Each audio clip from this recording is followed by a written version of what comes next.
है प्रिया राज। सुबह के 8 बज रहे हैं और मैं आपके साथ चाय के साथ एक बड़ी खबर के साथ इस वक्त मौजूद हूँ। आपको बता दें, चौकीदार भाइयों के मामले को लेकर आए दिन हम कई बातों को सामने रखते रहे, लेकिन सबसे बड़ी बात हो गई है चौकीदार दफादार के मामले, जिस पर सरकार भी कड़ी रुख के साथ और काफी कहा जाए तो अलग मन मुटाव के साथ इस बातों को लेकर चलती रही। लेकिन एक तारीख फिक्स की गई है, 28 तारीख। जी हाँ, इस तारीख को कुछ बड़ी खास होने वाली है, जो चौकीदार दफादार के हित में ये फैसला होगा। ये बहुत इंपॉर्टेंट हो जाता है, क्योंकि हमारे लिए चौकीदार दफादार मामला वो मामला है जो हमारे घर से, हमारे भाव से जुड़ा हुआ मामला है। सबसे बड़ी बात हो जाती है चौकीदार दफादार के मामले में आखिरकार सरकार कौन से बड़े कदम उठाने को अब तैयार है। आज तमाम मुद्दों पर बातचीत करेंगे। बातचीत के लिए मेरे साथ मेरे सहयोगी विकास जी भी मौजूद हैं। विकास जी, चौकीदार दफादार के मामले को लेकर हम लगातार खबरें चला रहे हैं। हालांकि हम इस खबर के साथ इतने रूबरू हो गए हैं कि ये हमें अपनी सी बातें लगती है, हमारी भाव जुड़ी है, क्योंकि चौकीदार दफादार वो लोग हैं जो कि 4 रोटी से आधी रोटी पर आ गए और अब तो उनके आश्वासन को कहा जाए तो हम भी हैरान हो गए कि सरकार आखिर कब तक ऐसे घुमाती रहेगी बातों को। लेकिन 28 तारीख जो फिक्स हुआ है, इस दिन क्या कुछ होने वाला है? देखिए, चौकीदार भाई जी, चौकीदार भाई अब हमारे घर के हिस्सा है या हम उनके घर के हिस्सा है, अगर ऐसा कहे तो बिल्कुल सटीक बैठेगा। क्योंकि चौकीदार भाइयों की खबर को दिखाते दिखाते कब हम उनके घर के हिस्सा बनते चले गए या कब हम उन्हें अपने घर का हिस्सा बनाते चले गए, ना हमें पता चला ना उन्हें पता चला। और यही कारण है कि चौकीदार भाइयों की खबर को हम लगातार उठा रहे हैं और पूरी सच्चाई, पूरी निष्पक्षता के साथ उठा रहे हैं। चौकीदार भाइयों के लिए हमें जहां भी जाना पड़ेगा हम जाएंगे, ये हम बार बार कह रहे हैं और आखिरी सांस तक हम चौकीदार भाइयों के लिए लड़ाई लड़ेंगे जब तक उन्हें न्याय नहीं मिलती है। वैसे में एक बड़ा सवाल उठा कि 28 तारीख को, आगामी 28 तारीख जो है, उस दिन चिराग पासवान और चिराग पासवान के साथ बिहार के मुखिया नीतीश कुमार क्या कुछ फैसला लेने जा रहे हैं, जो फैसला चौकीदारों के हित में आएगी।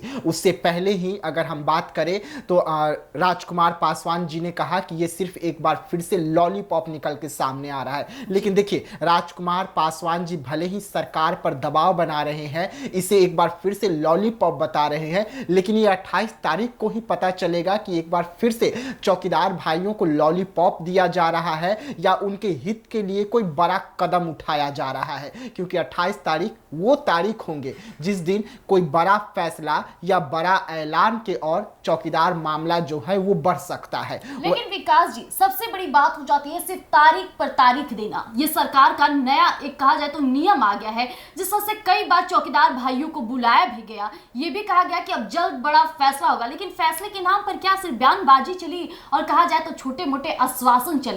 ये फैसला, तारीख तो फिक्स होती है, लेकिन उसमें बड़ा फैसला आता कहाँ है? नए हित में वो फैसले होते हैं। लेकिन ये 28 तारीख और बिहार विधानसभा चुनाव दोनों काफी जुड़े लगते हैं।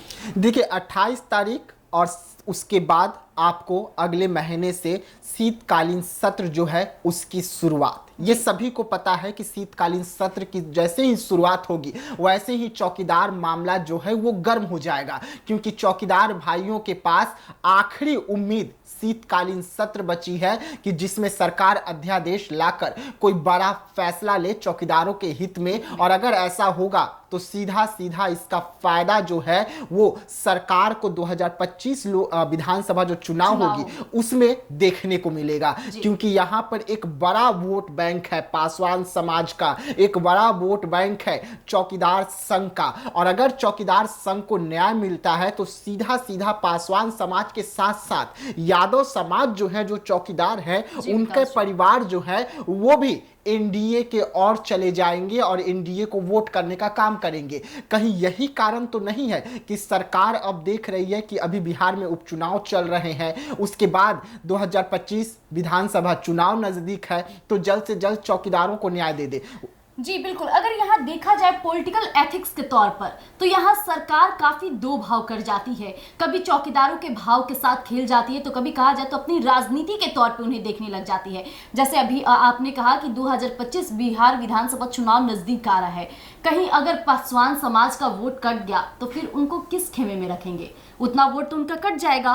रही बात कहा जाए एनडीए सरकार, वो सरकार है जो हर मुद्दों पर खुलकर बोलती है।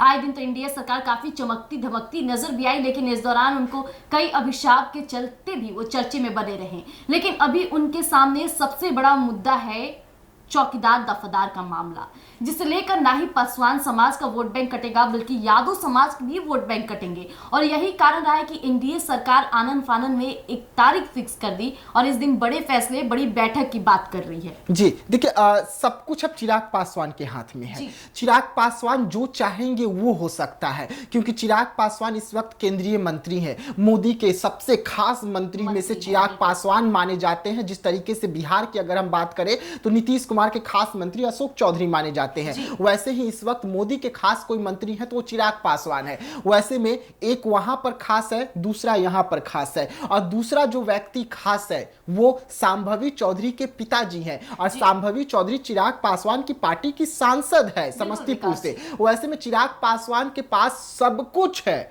चिराग पासवान के पास पूरी समीकरण है कि उस समीकरण को बिछाकर किस तरीके से नीतीश कुमार को मना सके और किस तरीके से नीतीश कुमार को मनाकर चौकीदारों को न्याय दिलवा सके। अब समझने की जरूरत होगी कि इसमें आखिरकार लेट कहां हो रहा है। चिराग पासवान जल्द फैसला क्यों नहीं ले पा रहे इस मुद्दे को लेकर, और चिराग पासवान किस चीज का इंतजार कर रहे हैं, जबकि उन्हीं के समाज का जो स्थिति है वो सबसे ज्यादा खराब है। ऐसे कई चौकीदार भाइयों की तस्वीरें हम तक पहुंचती है कि उनका घर देखेंगे।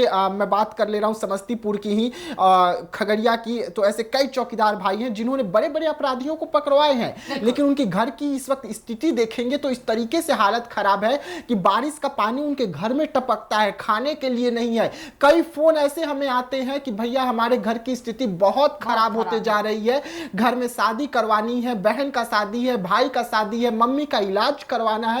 ऐसे ऐसे फोन भी हमें आते हैं, और जब उनसे हम बात करते हैं तो हमारे आंखों में आंसू आ जाते हैं। लेकिन पता नहीं वो आंसू बिहार सरकार को क्यों नजर नहीं आ रहा है, चिराग पासवान को नजर क्यों नहीं आ रहा है। सिर्फ तारीख पर तारीखें निकलकर सामने आ रही है। आखिरकार ये तारीखों का अंत कब होगा और चौकीदार भाइयों को न्याय कब मिलेगा, ये अहम सवाल उठ रहा है। बात हो जाएगी कि पॉलिटिक्स से हटकर कभी भावपूर्ण अपने एथिक्स पर अगर सरकार उतर जाए तो कई ऐसे कार्य बहुत जल्दीबाजी में हो जाएगी जो कईयों सालों से, कईयों दिनों से और कईयों महीनों से लगातार रोकथाम लगी हुई है, क्योंकि सरकार से पॉलिटिकल रीजन से हमारे हर एक पहलू को देखती है। कभी वो अपने एथिक्स पे या फिर कहा जाए हमारे जो संविधान में हमारे एथिक्स के तौर तरीके बताए हैं उस पर चलना शुरू कर दे तो उस दिन कोई भी ऐसा मुद्दा ना होगा कि एक जनता को, एक चौकीदार को भूखे सोना पड़ेगा। बिल्कुल, और चौकीदार वो समाज है जब हम सोते हैं तो वो जागते हैं, वो जागकर हमारे घरों की रक्षा करते हैं, हमारी रक्षा करते हैं, और सबसे पहले अगर कहीं कोई आपराधिक घटना हो तो पुलिस को सूचित करते हैं। तो वैसे समाज के साथ हम धोखाधड़ी कर रहे हैं, उनके पीठ में खंजर घोंप रहे हैं, और ये एक बार नहीं बार बार हो रहा है बिहार सरकार की ओर से और चिराग पासवान की ओर से। तो अब चिराग पासवान और बिहार सरकार को एक उचित कदम उठाना होगा और उठाकर सीधा सीधा चौकीदारों के हित में फैसला देना होगा।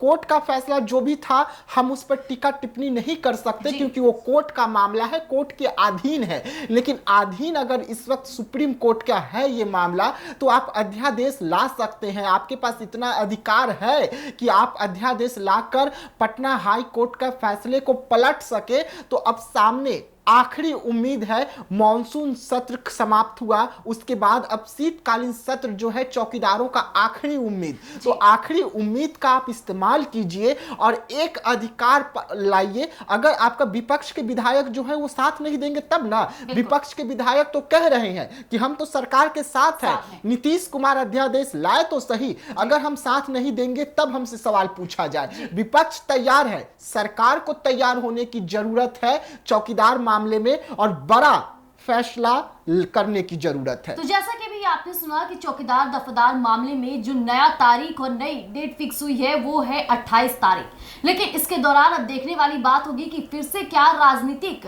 तौर पे ही ये बयानबाजी और कहा जाए तो सिर्फ आश्वासन देने का कार्य किया जाएगा, या फिर एथिक्स के तौर पर हमारे चौकीदार दफादार मामले को जल्द से जल्द निर्वाहन मिलेगा, या फिर कहा जाए तो उन्हें न्याय मिलेगा। देखने वाली बात हो जाएगी। तब तक के लिए आप यूं ही बने रहिएगा हमारे इसी चैनल पर। धन्यवाद।